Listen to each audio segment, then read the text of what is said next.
Good morning guys, welcome to today's DNA. Today is 23rd of December and we will be analyzing today's news from two newspapers, The Hindu and Indian Express. So these are the topics that we are going to cover. So first topic will be India-New Zealand FTA talks that has been winded up. Okay, let's go on to the first news of the day. So the big news is India-New Zealand wind up FTA talks set to boost trade. Okay, recently there has been a conclusion of India-New Zealand trade. And interestingly, this is the fastest concluded FTA talks with respect to India. It started in March 2025 and this was concluded yesterday on 22nd of December. Okay. So there are countries like UK where we have been negotiating for decades before signing a deal, but here we could do in just few months. Okay, now the question arises, what is FTA? Okay, what is FTA? FTA is actually reduction or elimination. Okay, FTA is reduction or elimination of tariff. Okay, so now the question arises, what is FTA? FTA are the agreement to reduce tariff and non-tariff barriers that a country imposes on the goods and services from other nations. Okay. So, tariff and non-tariff barriers. Okay. Tariff barrier means there will be taxes and non-tariff barrier means there will be maybe let us say quality control or phytosanitary measures. Okay. Phytosanitary issues, quality checks and all. Okay. And this can be between two countries or two trading blocks. Now, if you see FTA, it covers more or less everything from goods and services to IPR issues and other copyright issues. So, FTA is a very broad term. Now, if you see FTA, there are different types of FTA. Okay, when we talk of FTA, this is PTA, Preferred Trade Agreement. Okay, here only certain goods, agreed number of goods are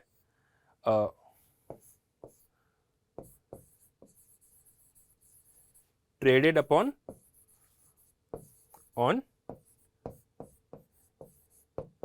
special rates, special tariff rates. Okay. So, those are PTA. Okay. When goods are traded on agreed number of goods are traded on certain predefined standards. Okay. Now, above this is FTA, Free Trade Agreement, where most of the goods that are traded between two countries are traded on favorable terms. Now, from above this, so recently we have signed this with New Zealand. Okay, FTA, we have signed FTA with New Zealand. Now comes Economic Cooperation or Partnership Agreement, CECA, where the regulatory issues, services, investment, competition and procurement dispute, everything all in all these areas there are concession given. Okay. If you take example of this India ASEAN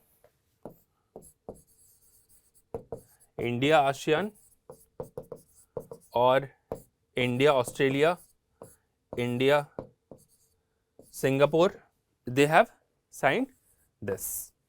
Okay.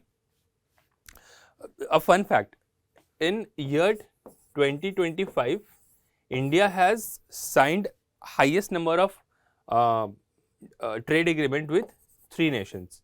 Okay.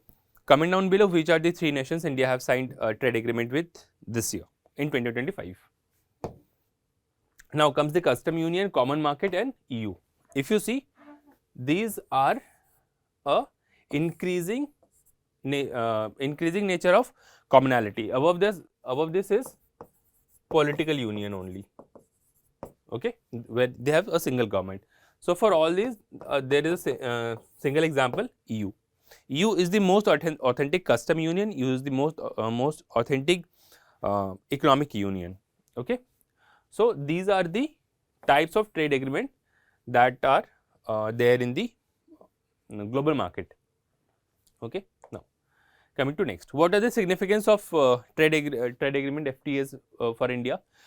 First of all is the investment and the market access that India and Indian goods will get. Okay. So, if you see of access, market access and export, then we have investment. With respect to investment, FDI is attached. For FDI, there will be investment in Make in India PLI schemes. Okay. Then we have supply chain integration. This will also help our MSME sector. Okay. Supply chain integration, economic growth and job employment.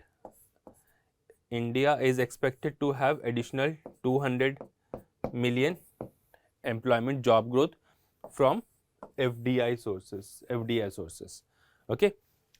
Customer benefit offers India a wider variety and wider choices of goods and services to choose from, and customer benefit also comes from the fact that there will be if there are more players in the market, there will be more competition, and more competition means lowering of the prices and improvement of the quality of the services and goods.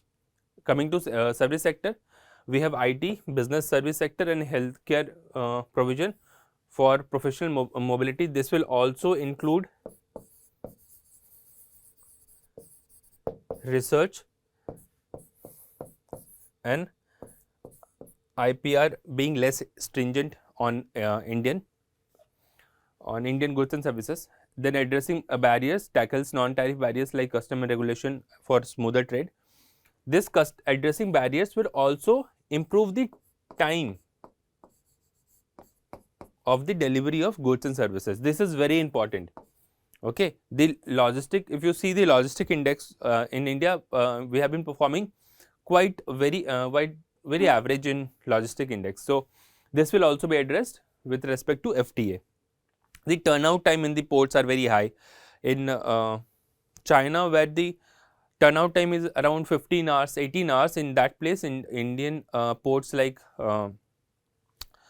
Mumbai port or let us say Kochi port, they tend to take around 24 hours to 36 hours for the same thing to happen. So, we are actually using 2.5x to 3x time to deliver the same goods and services in the port. So, that is a big issue. So, more FTA will help us to address that barrier, because we will have FDI and we will have more better service partners to learn from. Now, coming to strategic positioning, this will enhance India's role in global trade diplomacy, economic power, integrating India into the world economy. Okay. MSME will be a very big winner in this. Now, what do we actually export and what do we actually import? If you see India's key import in last 6 months, so that has been the drug formulations, mainly the generic medicines, okay, petroleum products, cotton fabric, motor vehicles and ready-made garments. Now, what does New Zealand export? New Zealand export fresh food, iron, steel, wood, its product, coal, coke, raw wool and dairy product. These are few products that New Zealand is looking forward to sell in India after this FTA. Okay. Now, this is the graph of India New Zealand FTA. This is just last 6 months. Okay. This does not account the winter season and the festive season, where the most of the spending happens. Okay. So, this will also be more than this only. Now, there has been a consistent more or less increase with respect to trade between India and New Zealand. Now, coming to India and New Zealand FTA, the main and main and most important point in this is this one. Around 20 billion FDI from New Zealand is expected in 15 years with a rebalancing mechanism. With a rebalancing mechanism means we will also invest back with respect to our expertise, we will also give it back. Okay. So, these are the sectors that we have already discussed. Biggest winner will be MSME and job sector. New opportunity with trade and services, mobility and work, and there we are looking to expand the export market. Yeah. Now, interesting part, India sends goods to New Zealand at 100% tariff reduction, and New Zealand goods will be coming to India at 95% tariff reduction. So, this is the tariff agreement that we have stuck. Okay. So, this is it, and for prelims perspective, this will be the most important thing for you. And apart from this, this will be very important for you, and this will be very important for you to learn what are the important things. Okay. Now, let us go on to the next section.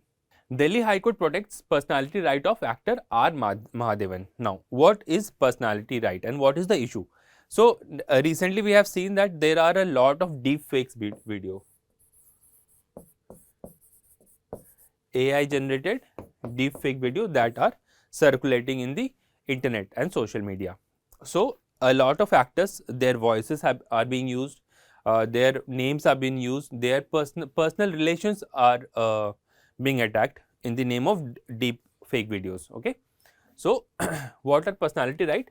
These are the individual right that allow individual to control and protect the use of their identity, including the name, image, voice, license, voice, signature, distinctive characteristics against unauthorized and commercial exploitation. Okay.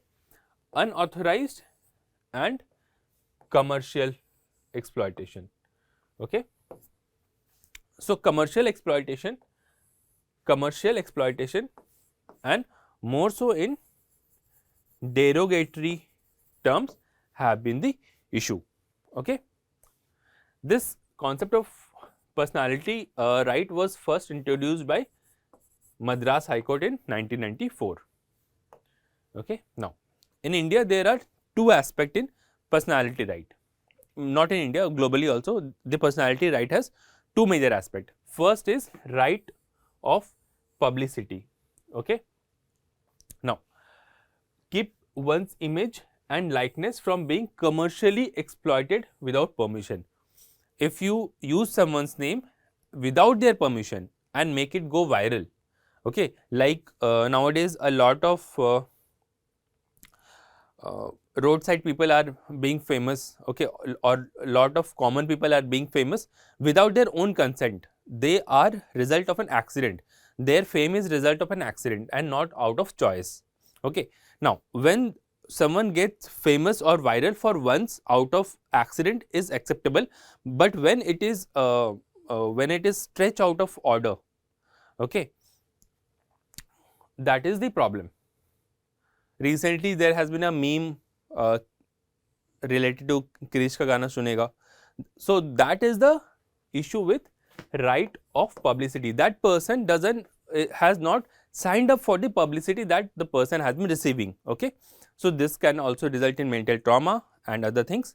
However, there is no certain law in India that protects personality right per se. Okay. Personality right protection के लिए कोई law नहीं है India में अभी तक. तो अभी what we have are oblique laws, okay, like Trademark Act, Section 14 of Trademark Act protects individual name and their representation. Okay. However, it is not directly related to personality, but we can use for the time being. Now, apart from this, we have a Copyright Act. This is a RPR concept that where we use things like deception. Okay. You are using Amitabh Bachchan's voice. You are using Amitabh Bachchan's voice to convey something which might be derogatory, which might be blasphemous. So, that is a concept of deception that we tend to use. Now, right to publicity. Now comes the right to privacy. Right to privacy is right to not have one's personality represented publicly without their permission. This is Article 21, related to Article 21 and comes from Puttaswamy judgment of 2017. Okay. So, these are the two aspects of personality rights. Now, coming on to the next part. Next, the thing is, if you see the personality rights are more of a outcome of judicial pronouncement. Okay, judicial precedents are there.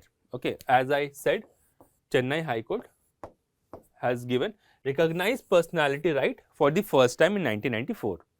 Okay, later ICC Developmental Limited versus RB Enterprises held that personality right protect identifiable living individual. Okay, and then there are other cases. Recently, this two cases did a lot of round. Anil Kapoor versus Simply Life India, misuse of image and deepfake videos, where they have used his dialogue, his patented dialogue, Jhakaas wala patented dialogue of Anil Kapoor has been used.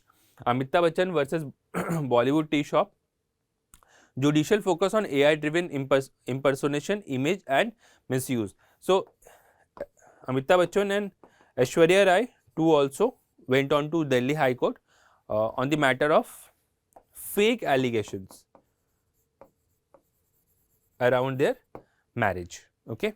Apart from this, a lot of celebrities have come forward with personality right issue. Asha Bhosle has come out, Hrithik Roshan has come out, and many more. Okay. So, here the main part is you should know what is personality right and under which article it comes. That's it. Okay, that's all you need to know for prelims. Now, going on to the next topic of the day. Anjadip, indigenous anti-submarine shallow water craft, joins the Indian Navy. Okay, Anjadip is the third anti-submarine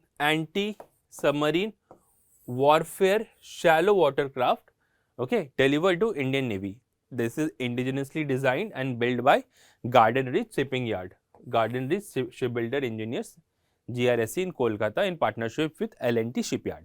Okay, this is a fairly medium size warship, 77-meter in length, and among largest warship powered by largest warship.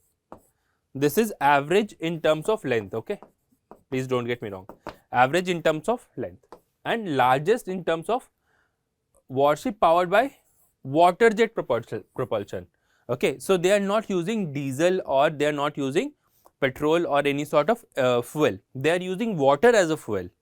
Okay, so there are three parts where they suck in water, they rotate in high velocity and they eject out of the propeller, and that ejection gives them the thrust to move forward, and that is how it is done. So, this is a very meticulous invention. Okay, and this is the third of the 8 such vehicles planned for Indian Navy. Okay, it is expected by 2035, but this is not official data from any source. There are few minor news report that is doing round about 2035. Okay. Now, what is water jet propulsion? It is a marine system that creates thrust by first sucking water into the intake, second accelerating with a internal pump, and third is the ejection part through a nozzle at high velocity, offer a excellent maneuvering, shallow water capability and high efficiency at speed.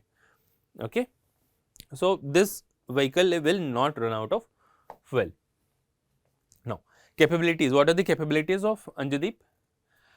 Anti-submarine warfare equipped with lightweight torpedoes, okay, anti-submarine rocket, advanced shallow water sonar for detection and engaging submarines, coastal surveillance, mine layering, maneuverability, designed for multiple role operations, and a crew capacity around 657 personnels.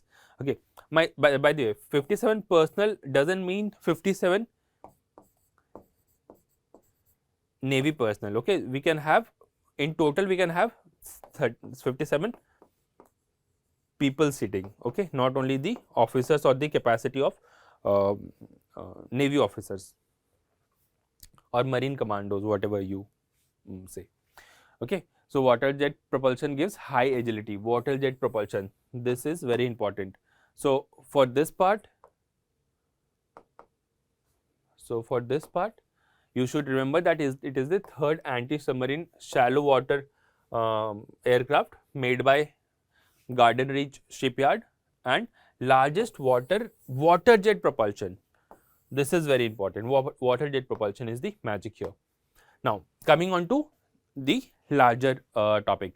What are the type of warship India has? Okay. Now if you see, there are certain types, their description and their example. First is aircraft carriers. Okay, the large ship capable of carrying and launching aircraft. We have INS Vikramaditya and INS Vikrant. Then we have destroyer, versatile warship with anti-air, anti-ship and anti-submarine capability. This is the OG of the Indian Ocean and Bay of Bengal. And then we have frigates, the smaller than destroyer with multiple role capability. Then we have corvettes, small warship designed for coastal defense and patrol duties. Then we have submarines, submersible vehicle used to stealth underwater operation. Stealth is chipke, okay, in a disguised manner. Then we have patrol vessels, smaller craft used for patrolling, search and rescue and other coastal missions. Then we have mines countermeasure vessels. If you remember the previous one, that can actually lay mines, designed for mine clearing operations. That can lay mine, this will clear mines.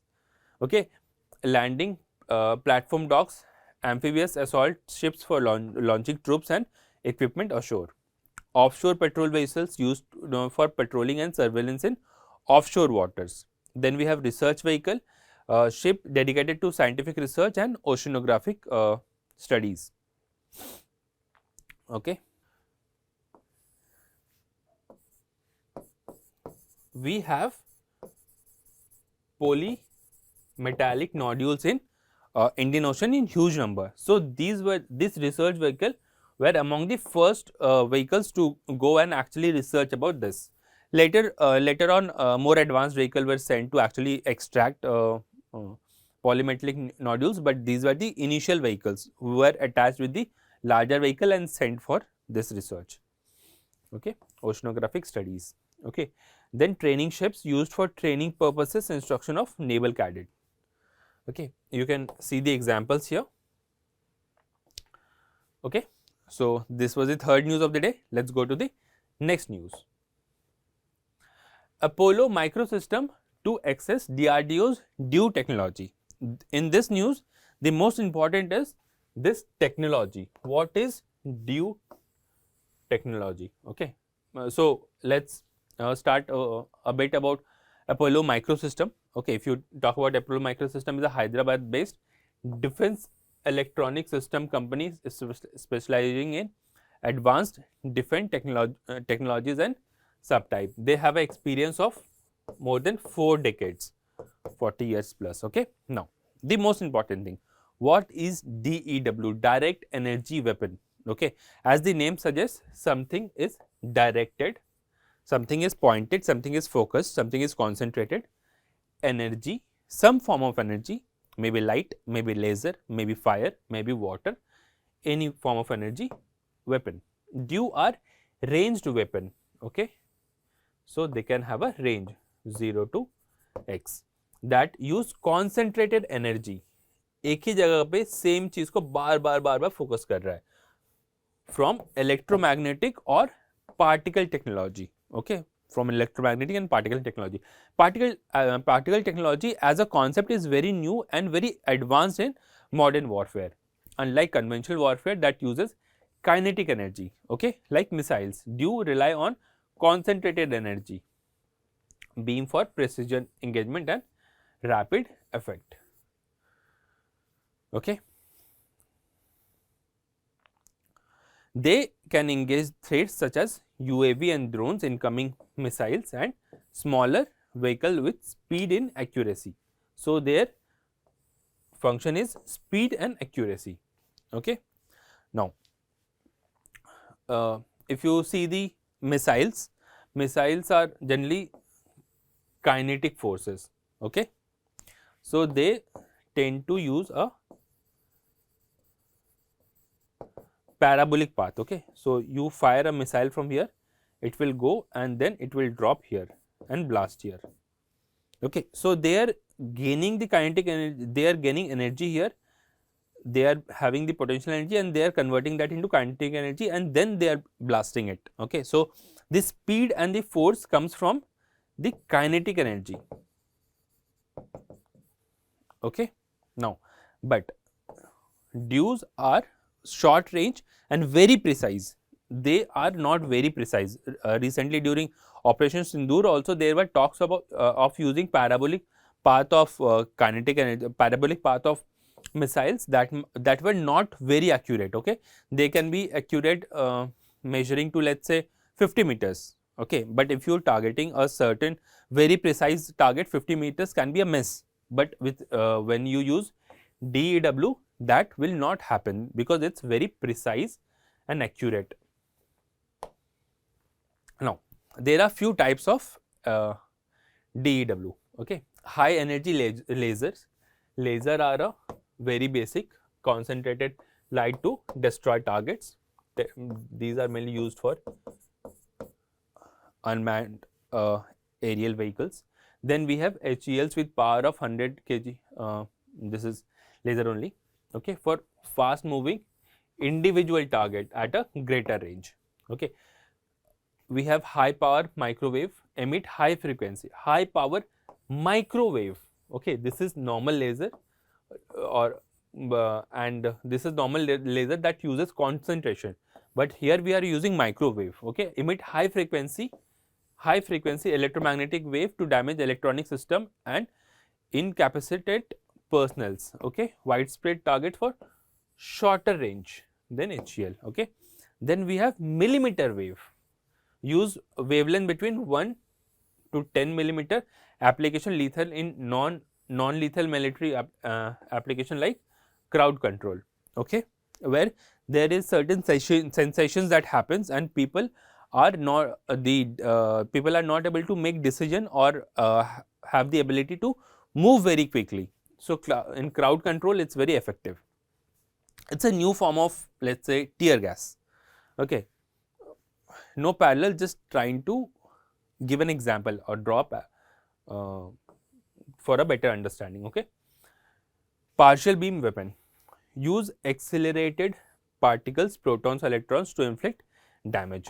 Okay, this is still in a very nascent stage and has been used in labs and in a very minor pilot projects, partial beam weapons. Okay, this has been in a major use now. What is the strategic significance?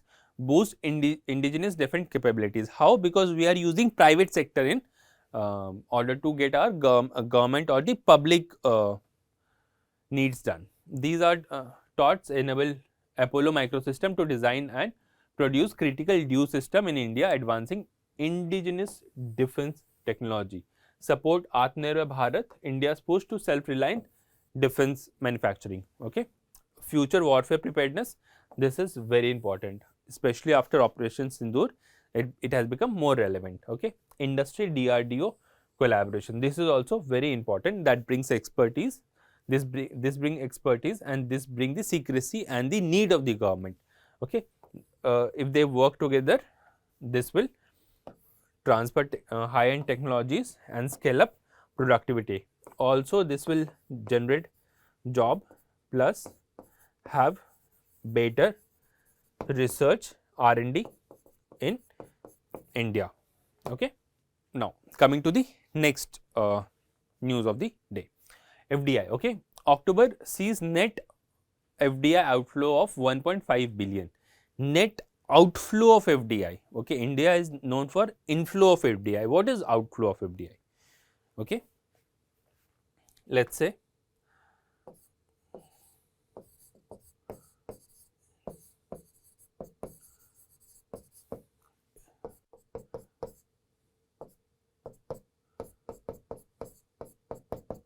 let's say we have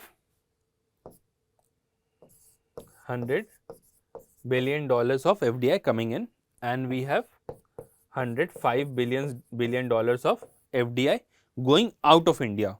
Okay, so the net FDI will be -5. So FDI will be -5. So net FDI will be $5 billion. Okay, now say this news.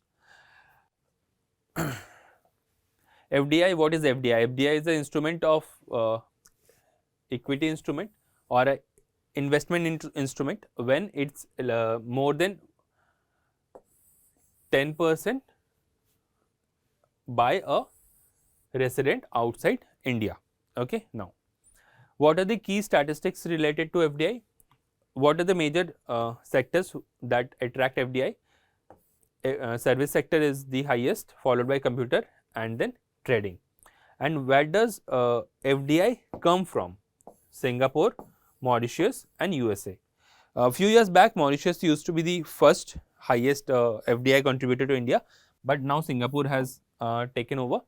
This is mainly because of the new rules and regulation with respect to Mauritius that we have applied. Okay, and there has been year increase in FDI, and this trend is still being followed. What are the key characteristics of FDI? It's mainly for the long term investment, because FDI means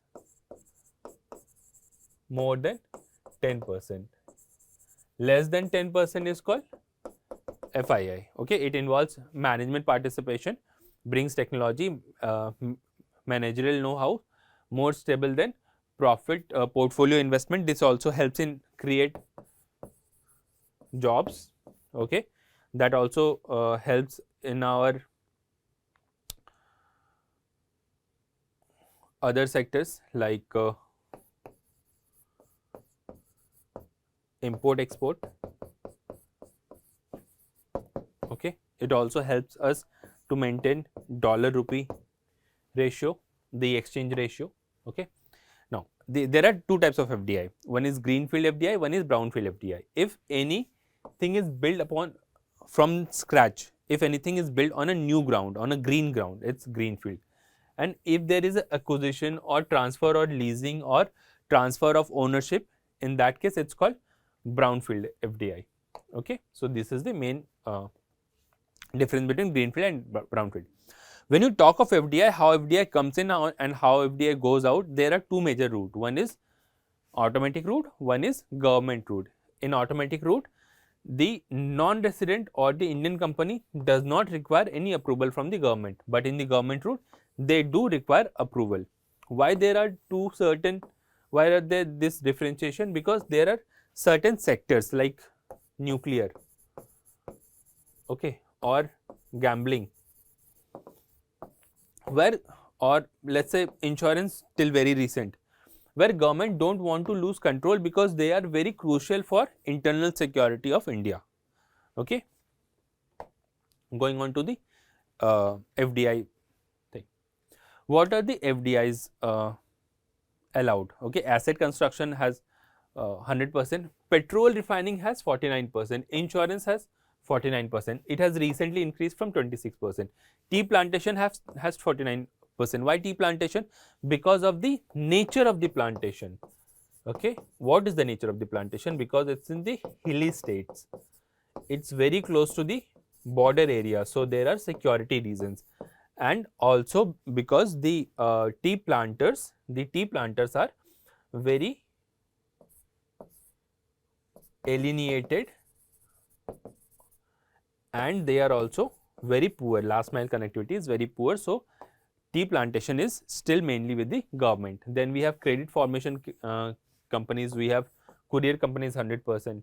Okay, recently telecom has been made 100% from 74%. Power exchanges are still mainly in government controls. Okay, and the most important, defense and civil. Okay, defense and civil are at 49 and 26%. Apart from this, the more important part for prelims is this: FDI are prohibited in certain sectors. What are the sectors? Okay, lottery business, including government, private lottery business, or any online lottery businesses. Okay, So, any game of chance, okay, any game of chance is not allowed. All these Dream 11 and everything, if you see, they are not exactly game of chance. They also need some prior know-how. Therefore, they are being allowed in India. Gambling and betting including casinos. In India, there are no casinos. There are few casinos in Goa. You must have heard this. There are few casinos in Goa, but that uses a legislative loophole. The legislature says that there should not be any casino in the land of India. Now, the casino in Goa are in the ships. Okay, so they are in ships. Therefore, they are not inland. Therefore, not illegal. Okay. Then we have cheat funds, nidhi funds, activity sector not open to private sector like atomic energy, railway operations. Railway operations. Please mind this. Railway operations. Okay. आप railway में food on track कर लो. You can sell your goods on railway and railway grounds, but you cannot operate railway. Okay, railway operations. Okay, now what are the major agencies involved with respect to FDI? They are Department of Promotion of Industry and Internal Trade. FDI policy are formulated by them. Then there is RBI regulating the foreign exchange. They are the one also doing the remittance thing. And then there is foreign investment facilitation portal for government route approval. For government route approval, you will have to register here. Initiative taken to boost FDI in India.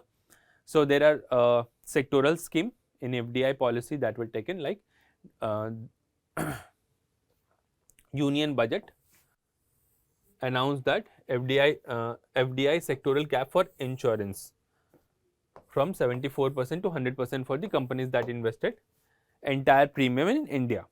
And now we have investor friendly environments. Okay, Jan Vikas Amendment of Provision Act 2023 decriminalized 183 provisions across 42 Center Act and 19 ministries. Okay, now there are promotional agreements India, and there are competitive cooperation, there are institutional measures and government scheme that actually supports FDI in India. What are the promotional agreements? There are FTAs and FETAs that have been signed. There are certain ranking, leads ranking that attracts FDI. Union 25 budget announced an investment friendly index for states that will actually attract more FDI state wise. Institutional mechanisms to fast track investment through project development cells in all concerned ministries and departments of Government of India. Government schemes like Make in India, Startup India, PM Gati Shakti and National Corridor Program and PLI scheme are there to promote FDI in India. Okay, that's it for today. This was a shorter video, and this was mainly done with respect to prelims. I hope this video helps you. All the best. Thank you.